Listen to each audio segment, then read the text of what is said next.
Stonehenge. For thousands of years, one of the world's great archaeological enigmas. Now, one man has come up with radical new thinking that may explain why and by whom this fabulous monument was built.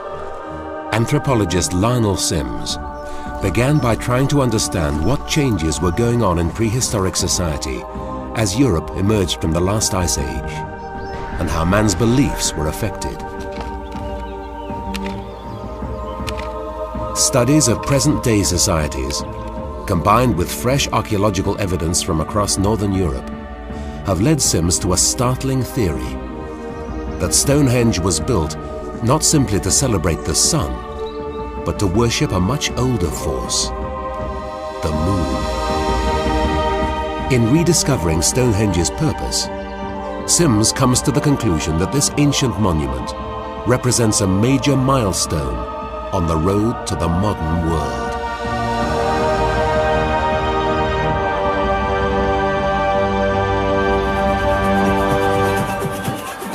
Sunrise at Stonehenge on the summer solstice, the longest day of the year. Great crowds gather at this mystical site to celebrate the event. It's now the 21st century, and following what is thought to be an ancient tradition has become a global phenomenon. Well, this place is completely mysterious. We don't know if our ancestors came here for a dance. I just feel a really good vibe whenever I come here. People have been coming here in this time of the year, centuries and centuries. So what they completely did here to us is almost a mystery. The unraveling of that mystery begins with some fundamental questions, not least of which is, what did the people who built Stonehenge believe in? A structure of this scale and antiquity almost certainly had a major spiritual significance to those that built it. Construction began on the Stonehenge site over 5,000 years ago. It continued on and off for 1,500 years in 3 distinct phases, each of which involved dismantling the previous structure.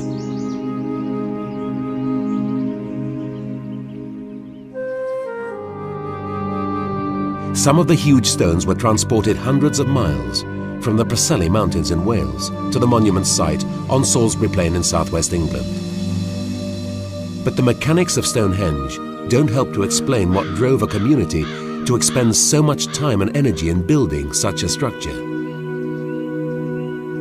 Whatever its purpose, Druid temple, Neolithic planetarium, temple to human sacrifice, whoever built it meant business. From the moment it was conceived, Stonehenge had a meaning to the people who built it. And that meaning would have been tied to the prevailing belief system, commonly held to have been based on the worship of the sun. Conventional archaeology generally concludes that the key purpose to Stonehenge is solar. Its function is seen as part temple to the sun, part solar calendar. The thousands who still gather to witness midsummer sunrise are carrying on a tradition that many believe dates back to the origins of Stonehenge. But does it?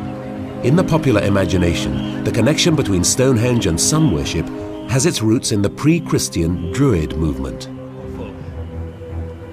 So did the Druids build Stonehenge as a spectacular temple to the sun? It seems highly unlikely. The first record of the Druids is no earlier than the 3rd century BC, over 1,000 years after Stonehenge was at its zenith.